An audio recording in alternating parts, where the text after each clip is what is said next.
So being a nurse that I've worked in critical care settings, emergency and intensive care, it's given me a unique opportunity to see the struggle that our loved ones have daily against disease and infection.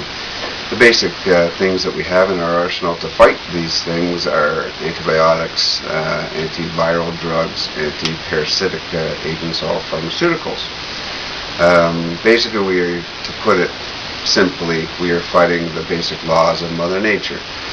The first one, the only thing consistent in life is change, and the strongest will survive.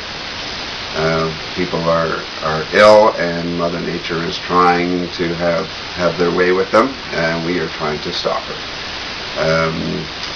So we use these drugs then to fight the infection. Our bodies secrete the medications then through our urine and our stool, and they wind up in the sewer system. There's been studies over the last 10 years kind of monitoring downstream of our public septic systems that have shown that minute bits of our antibiotics and endocrine agents like your birth control meds have been winding up in our water table in the Great Lakes. The problem here is that bacteria have a unique ability to swap out DNA. When a bacterial agent, bacteria die, bits of their DNA are left floating around, and another bacteria comes around and beats it up and incorporates that into their own cellular structure.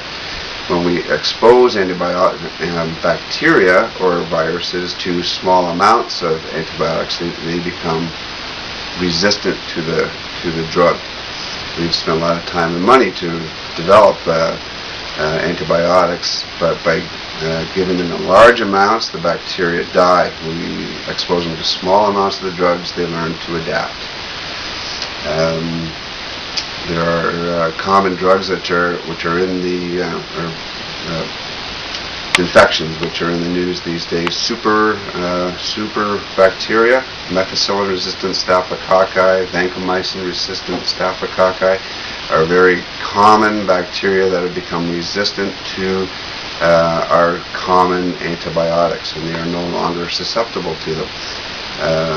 SARS, which is a viral illness, but again, it's been a hybrid disease caused by swapping out of genes that viruses have learned to adapt.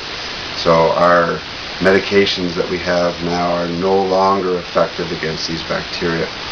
So by flushing these meds down the toilet, they wind up in our water table.